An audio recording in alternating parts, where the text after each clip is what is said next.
नमस्कार, आप सभी का स्वागत डीडी न्यूज पर। आप देख रहे हैं न्यूज एट 10। आपके साथ मैं हूं मुकुल शर्मा। इस वक्त की तमाम जो बड़ी खबरें उनसे आपको रूबरू कराएंगे, लेकिन सबसे पहले नजर डालते हैं हेडलाइंस पर। देश के सबसे बड़े छात्र इनोवेशन मिशन विकसित भारत बिल्डथॉन 2025 का आयोजन। आज लगभग 5 करोड़ छात्र के शामिल होने की उम्मीद।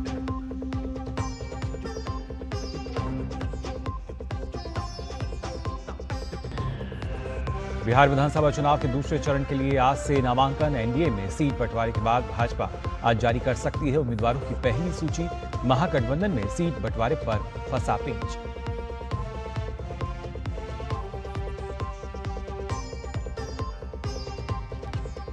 आईआरसीटीसी और लैंड फॉर जॉब घोटाला मामले में लालू प्रसाद, राबड़ी देवी और तेजस्वी यादव की दिल्ली की रावजबनी कोर्ट में आज पेशी। कोर्ट आरोप तय करने पर लेगी फैसला।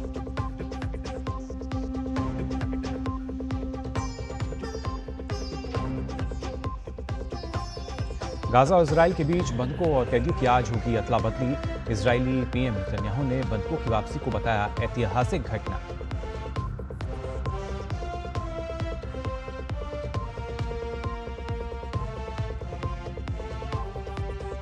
और दिल्ली टेस्ट का चौथा दिन आज। फॉलो ऑन खेल रही वेस्टइंडीज की टीम के सामने भारतीय टीम की स्थिति मजबूत।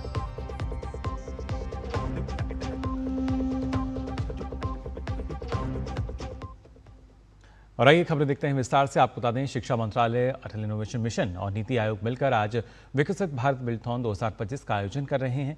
दुनिया की इसे सबसे बड़ी नवाचार पहल में देश के 3 लाख से अधिक स्कूलों के 5 करोड़ से अधिक छात्र शामिल होंगे।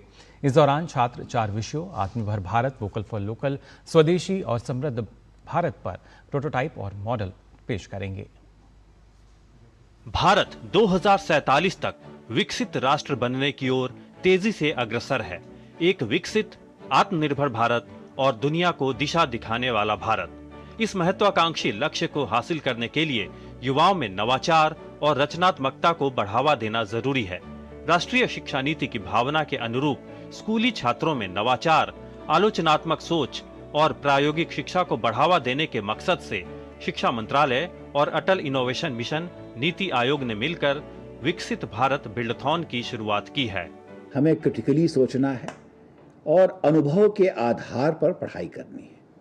और यदि हम ऐसा करते हैं तो इसका मतलब क्या हुआ? इसका मतलब हुआ कि हम किसी भी समस्या को जो हमारे समक्ष है उसके संदर्भ में हम नए तरीके से सोचें। एक अंग्रेजी में कहा होता है to think out of the box. तो इनोवेटिव तरीके, नवाचार कैसे हम अपनी सोच में लाएं, ये हमारे लिए बहुत ही महत्वपूर्ण है। और नवाचार के सोच को विकसित करने के लिए ही ये जो विकसित भारत बिल्डथॉन 2025 है, इसकी परिकल्पना की गई है। इस राष्ट्रव्यापी नवाचार आंदोलन में देश भर के 3 लाख से अधिक स्कूलों के कक्षा 6 से 12 में पढ़ने वाले छात्र शामिल होंगे। विकसित भारत बिल्डथॉन पहल के तहत छात्र राष्ट्रीय महत्व के 4 विषयों आत्मनिर्भर भारत, वोकल फॉर लोकल, स्वदेशी और समृद्ध भारत की थीम पर प्रोजेक्ट्स और प्रोटोटाइप तैयार करेंगे। विकसित भारत 2047 तक बनने के लिए हमें आत्मनिर्भर होना है।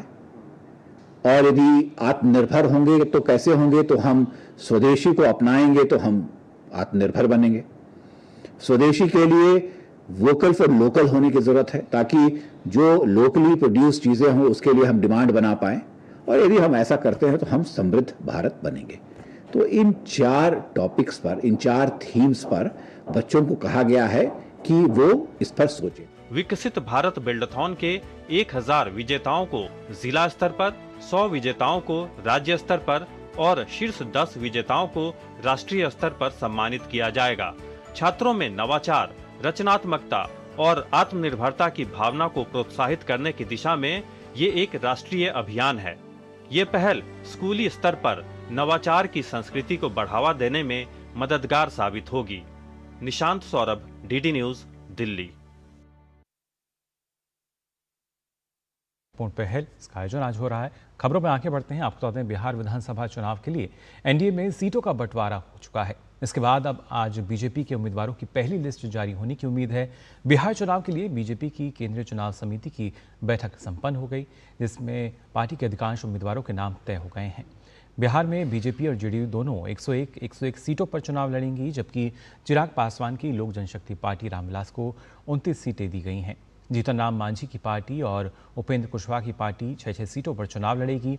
हालांकि अभी विपक्षी महागठबंधन के दलों के बीच सीटों बंटवारे को लेकर कहीं ना कहीं पेच फंसा हुआ नजर आता है।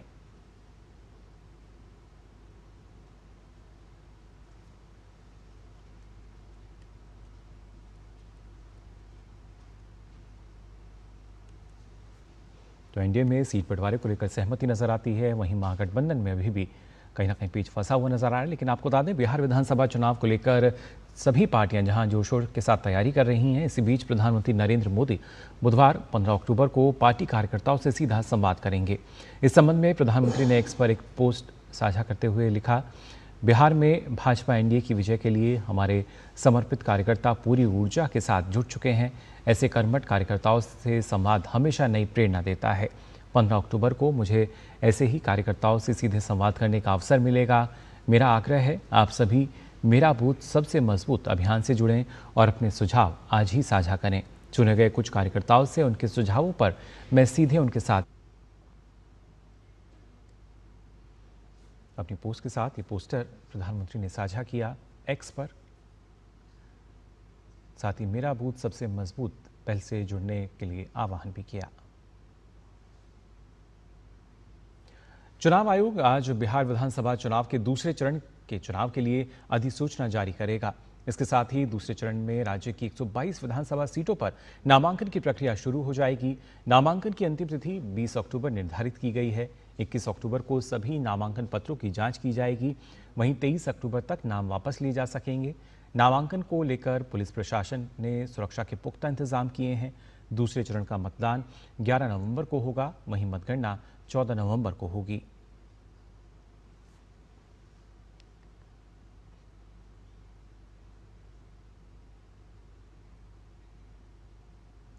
और बिहार विधानसभा चुनाव की कड़ी में आपको बता दें, प्रशांत किशोर की पार्टी जनसुराज अपने उम्मीदवारों की दूसरी सूची का ऐलान करेगी। ये सूची आज सुबह करीब 11:30 बजे के आसपास जारी की जाएगी। इस सूची में आपको बता दें 100 से अधिक उम्मीदवारों के नाम शामिल होंगे। इससे पहले बीती 9 अक्टूबर को जनसुराज के उम्मीदवारों की पहली सूची जारी की गई थी, जिसमें 51 प्रत्याशियों के नाम शामिल थे।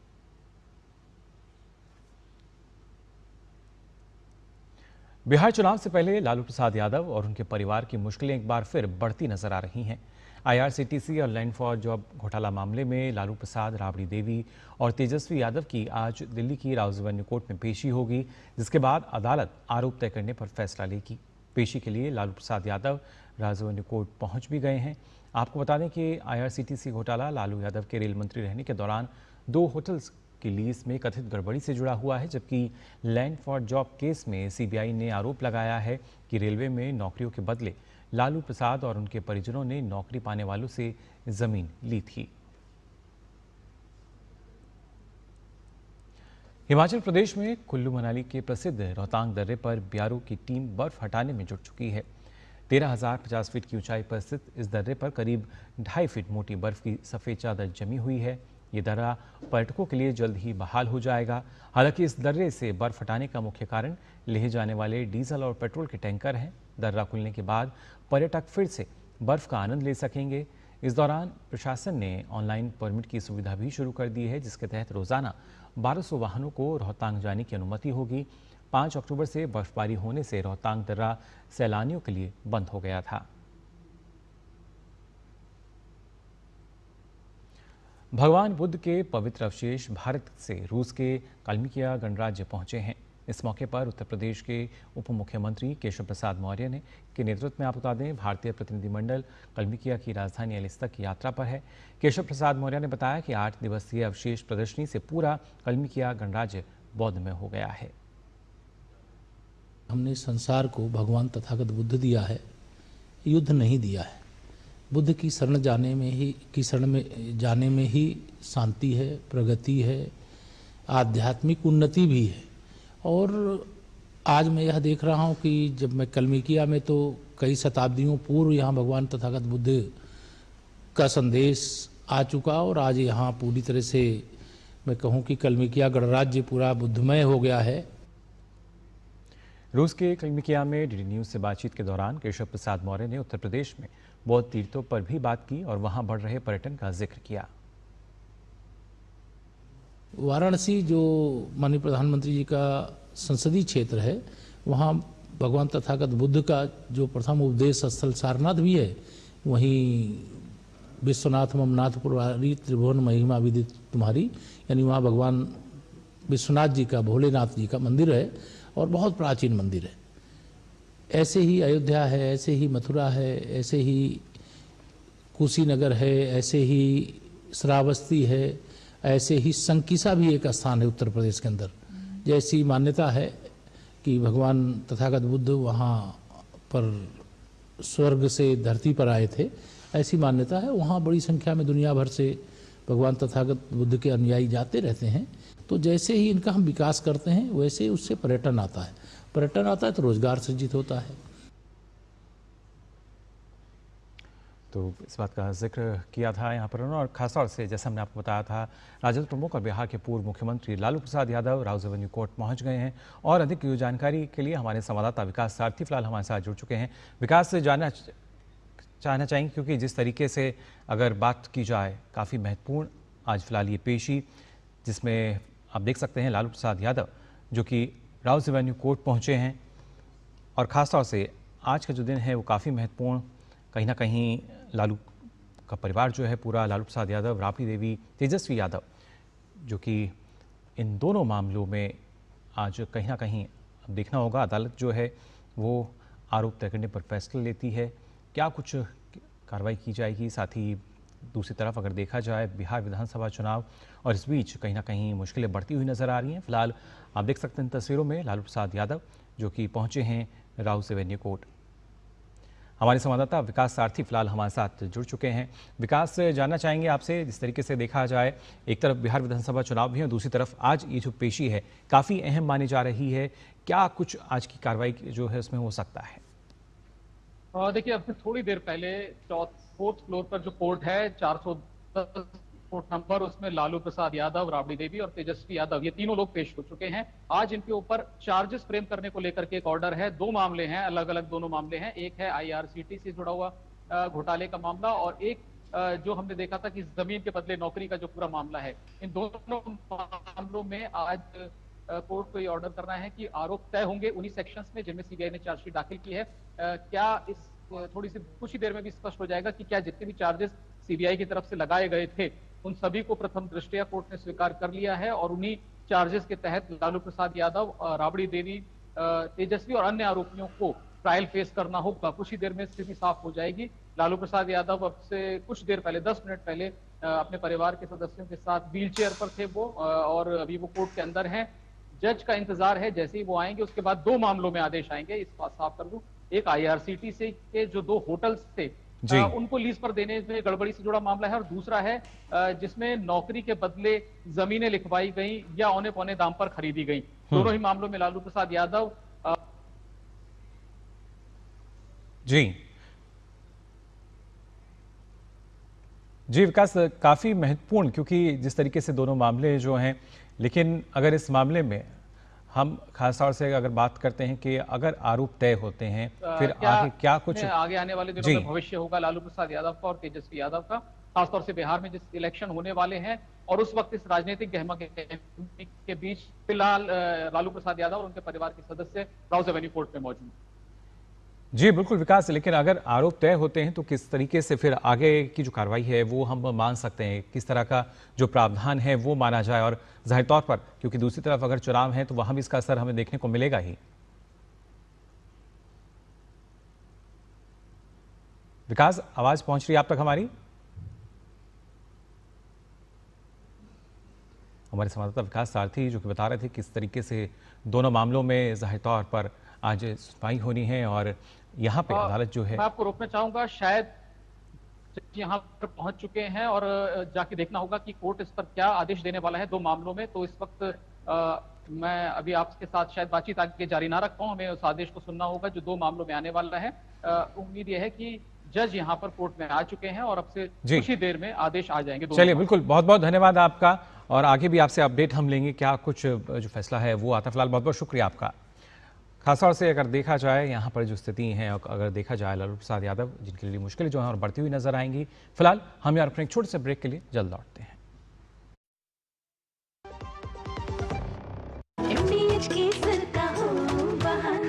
कश्मीरी पुलाव या हो बिरयानी खाना, केसरी चाय दूध, रसमलाई केसरी लड्डू, हलवा याद आना, यही तो है MDH केसर का बहाना। MDH शुद्ध केसर, खुशबू ऐसी जो दिल जीत ले। MDH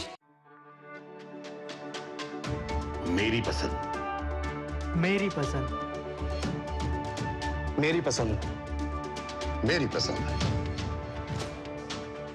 हमारी पसंद, हम सबकी पसंद। मजबूत देश का मजबूत सरिया हो गया स्टील। अब आया असली स्वाद। अब आया स्वाद। जब स्वाद के पड़े हो लाले तो MDH का चंकी चाट मसाला डालें। MDH का चंकी चाट मसाला।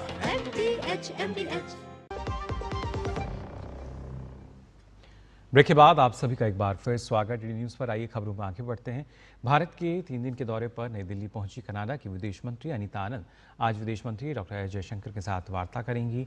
अनीता आनंद वाणिज्य और उद्योग मंत्री पीयूष गोयल से भी मुलाकात करेंगी। ये बैठक दोनों देशों के बीच व्यापार, विविधता, ऊर्जा, परिवर्तन और सुरक्षा जैसे मुद्दों पर सहयोग के लिए एक रूपरेखा तैयार करने के लिए हो रही है। कनाडा के विदेश मंत्री अनीता आनंद का मुंबई जाने का भी कार्यक्रम है, जहां वे निवेश बढ़ाने, रोजगार सृजन और आर्थिक अवसर के लिए कार्यरत कनाडा और भारत की कंपनियों के साथ बैठक करेंगी। केंद्रीय गृह एवं सहकारिता मंत्री अमित शाह आज राजस्थान के 1 दिवसीय दौरे पर रहेंगे, जहां वे जयपुर में नए आपराधिक कानून पर राज्य स्तरीय प्रदर्शनी का उद्घाटन करेंगे। इसके साथ ही केंद्रीय गृह मंत्री 4 लाख करोड़ रुपए के निवेश प्रस्तावों की ग्राउंड ब्रेकिंग और राजस्थान सरकार के विभिन्न विकास कार्यों का लोकार्पण एवं शिलान्यास भी करेंगे। वहीं मुख्यमंत्री भजनलाल शर्मा ने रविवार को आयोजन स्थल का निरीक्षण कर अधिकारियों को आवश्यक दिशा निर्देश भी दिए।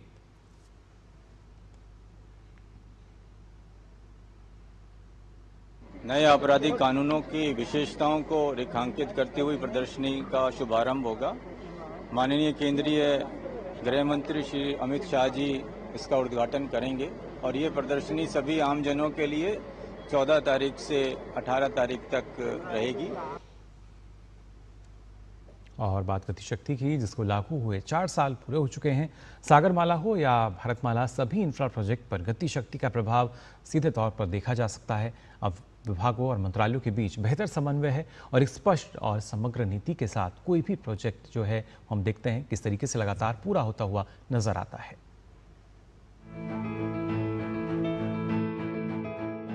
इंफ्रा विकास की तेज स्पीड और उसके स्केल को बड़ा करने के उद्देश्य से मोदी सरकार ने 13 अक्टूबर 2021 में लॉन्च किया एक महत्वाकांक्षी प्लेटफॉर्म गति शक्ति।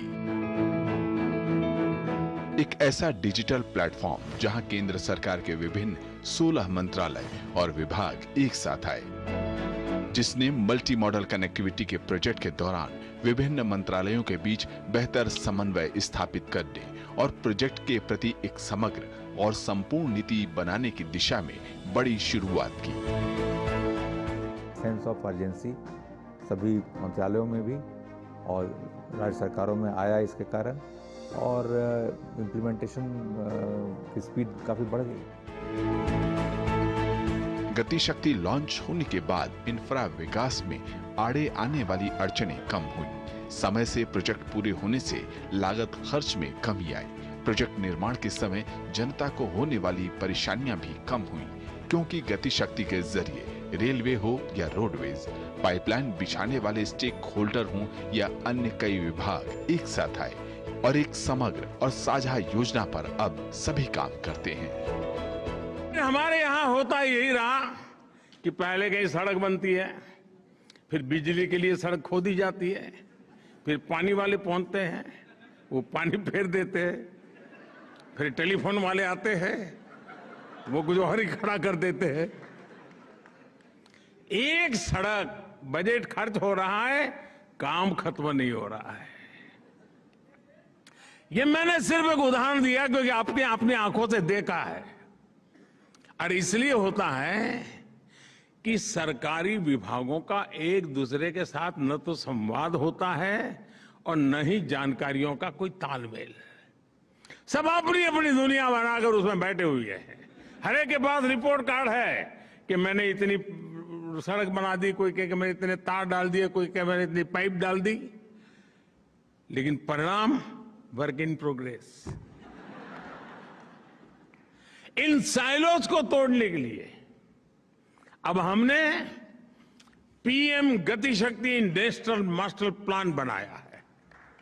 चारों तरफ उसकी तारीफ हो रही है। गति शक्ति ने मोदी सरकार के विजन ईज ऑफ लिविंग और ईज ऑफ बिजनेस को विशेष तौर पर संबल दिया है। अब परिवहन माल का हो या लोगों का या सेवाओं का, सभी बिना रुकावट तेजी के साथ पूरे होते हैं। Bureau report, DD news.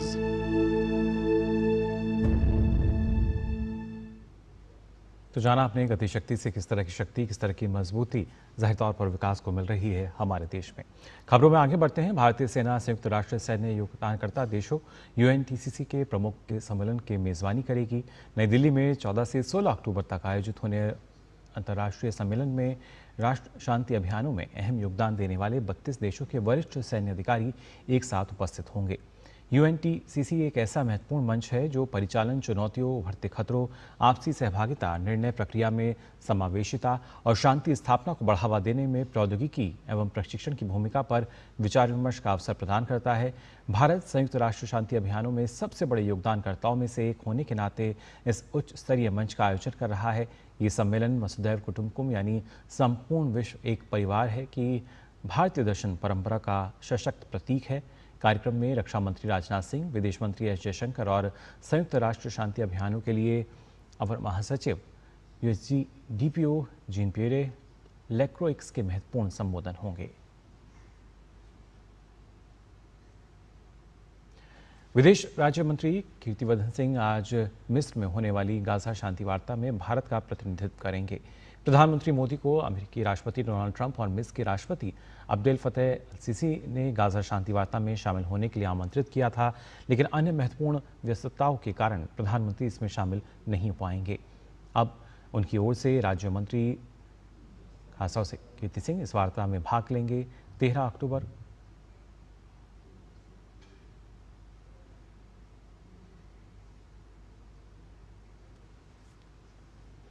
Delhi test के चौथे दिन ताज़ा समाचार मिलने तक वेस्टइंडीज़ ने अपनी दूसरी पारी में 2 विकेट खोकर 195 रन बना लिए हैं।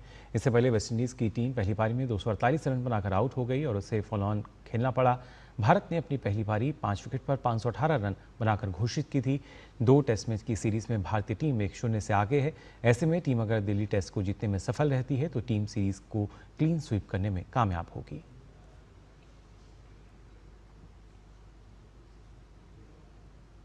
डॉक्टर राजेश प्रसाद गुप्ता, जो कि एक ऑर्थोपेडिक और स्पोर्ट्स मेडिसिन विशेषज्ञ हैं, भारत और वेस्टइंडीज़ के बीच अरुण जेटली स्टेडियम दिल्ली में खेले जा रहे दूसरे टेस्ट मैच के दौरान चिकित्सा और चोट से संबंधित मामलों की देखरेख कर रहे हैं।